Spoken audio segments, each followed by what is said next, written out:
Daily update रहने के लिए चैनल सब्सक्राइब कर लें और साथ ही बेल आइकन को प्रेस कर दें। बात करेंगे राजनीति की, क्योंकि उत्तर प्रदेश विधानसभा चुनाव 2022 में आने वाला है। राजनीतिक विरोधियों पर भारी पड़े योगी आदित्यनाथ, मंत्रिमंडल विस्तार पर भारी संशय। भाजपा ने उत्तर प्रदेश विधानसभा चुनाव की तैयारियां शुरू कर दी हैं। मुख्यमंत्री योगी आदित्यनाथ ने एक बार फिर शक्ति दिखाई है। इन सब बातों के बीच मंत्रिमंडल के विस्तार का मामला पीछे पड़ता दिख रहा है। वहीं योगी सरकार के कामकाज के तरीके पर सवाल उठा रहे भाजपा के कुछ विधायक, राज्य सरकार के मंत्री और नेता स्थिति को देखकर फिर से ऑफ द रिकॉर्ड की शैली में आ गए हैं। वहीं बता दें कि केंद्र सरकार से जनवरी माह में इस्तीफा देकर विधान परिषद सदस्य अरविंद कुमार शर्मा को बड़ी कुर्सी पर संशय नजर आ रहा है। वहीं बात करेंगे अगली खबर की, तो मुंबई लॉकडाउन में मिली ढील, सड़कों पर बढ़ी भीड़। कोरोना संक्रमण से हॉटस्पॉट बनी महाराष्ट्र की राजधानी बम्बई में अब हालत काफ़ी नियंत्रण में आ गई है। कोरोना नियंत्रण देखते यहां 1 जून से 15 जून के बीच लॉकडाउन के नियमों में कुछ राहत दी गई है। लोग अपने घरों से निकलने लगे हैं। सड़कों पर जाम की स्थिति दिखाई देने लगी है। बुधवार की सुबह यहां मुलुंड चेक पॉइंट पर तो कई घंटे तक जाम लगा रहा और गाड़ियां फंसी रहीं। यहां दुकानों को खोलने के लिए ऑड इवन व्यवस्था लागू की गई है। दाईं तरफ की दुकानें सोमवार, बुधवार व शुक्रवार और बाईं तरफ की दुकानें को शनिवार और रविवार को पूरी तरीके से बंद रखा जाएगा। वहीं बुधवार को यह 925 नए कोरोना मामले दर्ज किए गए और इसके अलावा 1632 लोग ठीक हुए, तो वहीं 31 की मौत हुई। शहर में अब कोरोना के कुल मामलों की संख्या 7,08,007 हो गई है। इनमें से 74,296 मरीज ठीक हो चुके हैं। शहर में कोरोना के सक्रिय मामलों की संख्या 16,580 है। बात करेंगे अगली खबर की। लखनऊ के काकोरी में बाइक सवार युवक और युवती ने लूटा ढाबा संचालक को। ये मामला काकोरी क्षेत्र के नारायणपुर रोड पर बेहटा गांव के पास का है। बताया जाता है कि एक बाइक सवार युवक और युवती ने ढाबा संचालक सुनील यादव उर्फ मन्नी पर राह चलते छेड़छाड़ का आरोप लगाया और ओवरटेक करके रोक लिया और आपस में नोक-झोंक के बाद बाइक सवार ने फ़ोन करके साथियों को बुला लिया और ढाबा संचालक को जमकर पीटने के बाद ढाबा संचालक की चेन और पिस्टल लूट ली। वारदात के बाद दोनों भाग निकले। पुलिस बदमाशों की तलाश में दबिश दे रही है। जल्द ही युवती और उसके साथियों की गिरफ्तारी की जाएगी।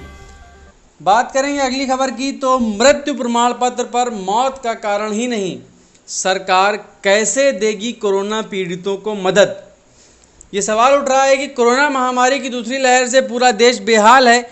ऐसे में केंद्र व राज्य सरकारें कोरोना से मरने वालों के परिजनों को आर्थिक मदद देने का ऐलान कर रही है। वहीं अनाथ बच्चों को मुआवजा देने का भी ऐलान किया है। वहीं एक समस्या सामने आ रही है कि कई राज्यों में जारी किए गए मृत्यु प्रमाण पत्रों में मृत्यु का कारण अंकित ही नहीं है। ऐसे में पीड़ित मुआवजे के लिए बेहद परेशान हो रहे हैं। गौरतलब बात यह है कि आम लोगों के लिए मदद कुछ ही राज्यों में दी जा रही है, जबकि अधिकतर राज्यों में फ्रंट लाइन वर्कर्स को ही मुआवजा देने का ऐलान किया गया है। बढ़ते हैं अगली खबर की तरफ, तो यूपी में 5 करोड़ कोरोना टेस्टिंग कर बनाया कीर्तिमान। 24 घंटे में मिले सिर्फ 1514 पॉजिटिव केस। उत्तर प्रदेश ने कोरोना टेस्टिंग में नया कीर्तिमान कायम किया है। प्रदेश में अब तक 5 करोड़ टेस्ट किए जा चुके हैं। साथ ही साथ एक दिन में 3.5 लाख टेस्ट करने वाला पहला राज्य बन गया है। यहाँ शुरू से ही कोरोना संक्रमण की चेन तोड़ने के लिए बड़ी संख्या में लोगों की जांच की जा रही है। राहत की खबर यह है कि कोरोना रिकवरी टेस्ट 97.1% तक पहुँच गया है। राज्य में इस वक्त एक्टिव केसों की संख्या 30,000 से भी कम है। बढ़ते हैं अगली खबर की तरफ। अगली खबर आ रही है चंडीगढ़ से कि चंडीगढ़ में पतंजलि शोरूम के बाहर दिया युवा कांग्रेस ने धरना, बाबा रामदेव पर कार्रवाई की मांग। चंडीगढ़ में युवा कांग्रेस के नेताओं और कार्यकर्ताओं ने सेक्टर 31 में पतंजलि आरोग्य केंद्र एवं स्टोर के सामने बुधवार को प्रदर्शन किया है। बता दें कि यहाँ यूथ कांग्रेस डॉक्टरों के समर्थन में है। यूथ कांग्रेस के नेता मनोज लोबाना ने कहा कि सरकार ने झूठी अफवाहें फैलाने वालों पर कार्रवाई करने का आदेश दिया था, फिर ये सरकार बाबा रामदेव पर अभी तक कार्रवाई क्यों नहीं कर रही है। युवा कांग्रेस की नेता प्रीति ने बताया कि डॉक्टरों ने लोगों की जान बचाई है। डॉक्टरों को प्रोत्साहित किया जाना चाहिए। तो वहीं एक और खबर मिल रही है चंडीगढ़ से कि चंडीगढ़ में सरकार की नई पहल, वरिष्ठ नागरिकों के वाहनों पर लगेगा विशेष स्टिकर। चंडीगढ़ यातायात पुलिस यहाँ के एक नई व्यवस्था लागू करने जा रही है। यहाँ के वरिष्ठ नागरिक अपने वाहनों के आगे पीछे 2 ऐसे स्टिकर लगाएगा जिससे भीड़ भाड़ इलाकों में आसानी से आ जा सकेगा। वरिष्ठ नागरिक ई साथी ऐप पर अपना रजिस्ट्रेशन कराकर इस सुविधा का लाभ उठा सकते हैं। यहाँ आगे 2 दिनों तक के लिए इस सुविधा को शुरू कर दिया गया है। यातायात पुलिस का कहना है कि काफ़ी समय से एल नाम का स्टिकर चल रहा था। अब सीनियर सिटीजन हेल्पलाइन का स्टिकर देखकर लोग गाड़ी से दूरी बनाए रहेंगे।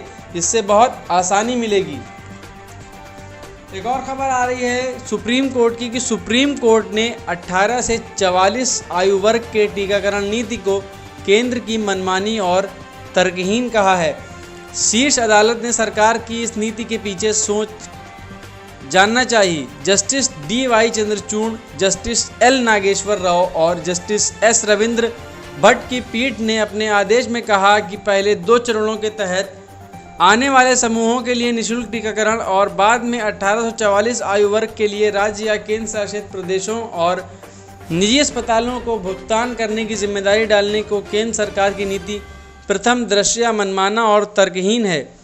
वहीं सुप्रीम कोर्ट ने केंद्र सरकार से 2021-22 के केंद्रीय बजट में टीकों की खरीद के लिए निर्धारित 35,000 करोड़ रुपए में अब तक कितना खर्च किया जा चुका है और ये भी कहा कि आखिर क्यों नहीं इस फंड का इस्तेमाल 18 से 44 आयु वर्ग के लोगों के लिए किया जाना चाहिए। तो वहीं मेहुल चौकसी की खबर आ रही है कि मेहुल चौकसी पर फैसला कल तक के लिए टला।